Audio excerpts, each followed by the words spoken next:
ये क्यों? इसलिए कि ये कहते हैं हमारे पास फ्यूल बैलेंस नहीं है, हमारे पास बीटीओ नहीं आए।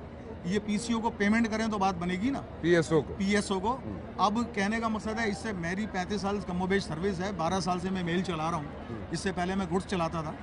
इससे पहले ऐसा क्राइसिस कभी देखने में नहीं आया। फ्यूल हम बैलेंस 5-5, 6-6 इंच लाके शेड में वापस दिया करते थे, लेकिन अब यह नपा तोला बिल्कुल तेल मिलता है।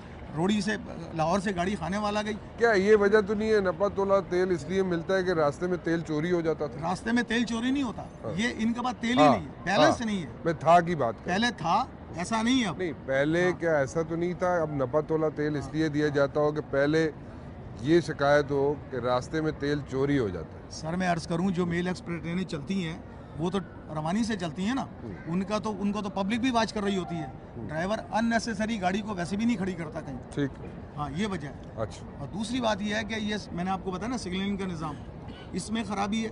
फिर गाड़ी को अननेसेसरी रोक लिया जाता है किसी भी स्टेशन पर, बंदे चढ़ाने के लिए, बंदे उतारने के लिए। ये कैसे होता है? ये अब एक ट्रेन थ्रू जा रही है, उसको कैसे रोका जा सकता है? उसको स्टेशन मास्टर किसी वजह से रोक लेते हैं। सिग्नल नहीं है, स्टेशन मास्टर इसलिए रोक लेता है कि मेरे बंदे चढ़ा दो, मेरे बंदे चढ़ा लो या बंदे उतार लो। मिसाल के तौर पे नाइट को जा रही है, रोडी से चलने पर उसका पहला स्टॉप है हैदराबाद।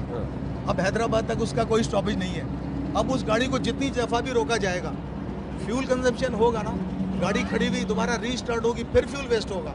तो इस फ्यूल को इस तरह के कंट्रोल करने के कोई जरिए नहीं है, ना कोई पूछने वाला कि गाड़ी को अननेसेसरी क्यों खड़ा किया गया। ओके, कोई भी किसी भी स्टेशन पे कोई भी स्टेशन मास्टर उसको रोक सकता है गाड़ी को, उसके इख्तियारात है, उसने बंदे चढ़ाने हैं या कोई और भी वजह हो सकती है, और सिग्नल की वजह हो सकती है। हो सकता है ट्रेन जा रही हो आगे, कुछ भी हो सकता है, ट्रेन आगे जा रही हो, ठीक है, ये रोक सकता है। और जेन्युइन मसला